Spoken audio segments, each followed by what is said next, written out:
1956 سے ایوب خان صاحب جو ہیں وہ کس طریقے سے حکومت کے اوپر مسلط ہوئی ہے، وہ سلسلہ دیکھیں. یحییٰ کو اختیار دے کے چلے گئے، پاکستان دو دخل ہوا، بھٹو صاحب آئے، اس کے بعد PNA بنوا دی گئی، اس کے بعد ضیاء الحق جو ہے وہ آ کے ملک پہ مسلط ہو گیا.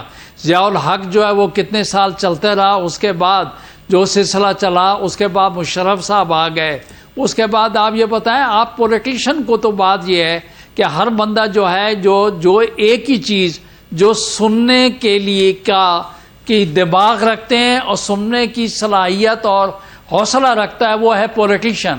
یہی وجہ ہے ہم اپنے دوستوں کو کہتے ہیں کہ بھائی آپ کیبل کے اوپر بیٹھ کے ہمیں قائل کریں یا قائل آپ ہو جائیں، اس کی طرف سوچتے نہیں ہیں. اور لیکن تنقید کرنے کے لیے پولیٹیشین کو سب دوست جو ہیں اس کی طرف چل پڑتے ہیں. بھائی یہ ملک جو ہے ڈیموکریٹک اسلامی جو ہے ریپبلک ہے، تبھی مضبوط ہوگی کہ یہاں کا سیاسی نظام جو ہے وہ تسلسل کے ساتھ چلے گا، اور تمام پولیٹیکل پارٹیز بھلے گورنمنٹ میں ہیں بھلے اپوزیشن میں ہیں، اپنا آئین پاکستان کے تحت اپنا رول جو ہے وہ پلے کریں گی. آپ بھائی یہ بتائیں کہ کون سی اپوزیشن ہے کہ جس اپوزیشن نے کسی بل کے اوپر جو ہے وہ اپنی رائے زنی کی ہو اور اپنا ویو پوائنٹ دیا ہو یا عوام کی ذہن سازی کی ہو. تو بھائی بات یہ ہے کہ اس کے اندر عوام الناس کو، آپ صحافیوں کو، اپوزیشن کو، تمام پولیٹیشین کو ایک رول پلے کرنا ہوگا.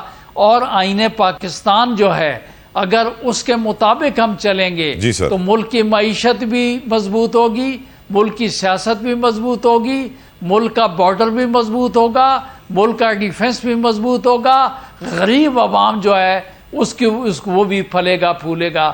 تو سر بات یہ جوتوئی صاحب ہمیں اس طرف توجہ دینے کی ضرورت ہے.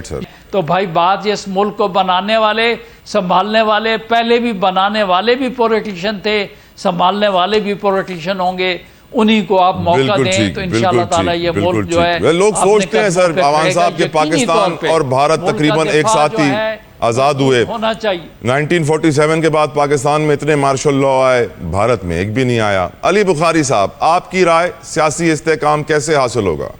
چیز ہے اس کے اندر طلحہ بھائی، میں نے شہادت بھائی میرے بڑے بھائی ہیں، پروفیشن میں بھی ہم سے سینئر ہیں، میں نے ان کی بات سنی. بات یہ ہے کہ سیاسی لوگوں کو بھی تو چاہیے نا کہ وہ سیاسی طور پر اپنے آپ کو پہلے آنیسٹ ڈکلیئر کریں. 17 سیٹوں سے جیت کے آپ پرائم منسٹر بٹھا کے آپ کہیں گے کہ جی ہم اس کے بعد جو ہے بیٹھیں گے وہاں پر اور اجلاس پورا ہوگا. کون سا اجلاس بھائی؟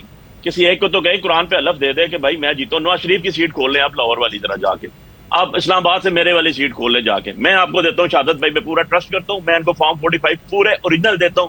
دنیا کے کسی ملک میں جا کے ویریفائی کرا کے آ جائیں میرے کاسٹ اینڈ رسک کے اوپر، میں آپ کے پروگرام میں مدد کروں گا. اور اگر ثابت ہوتا تو یہ کیس سب کو باہر نکلے.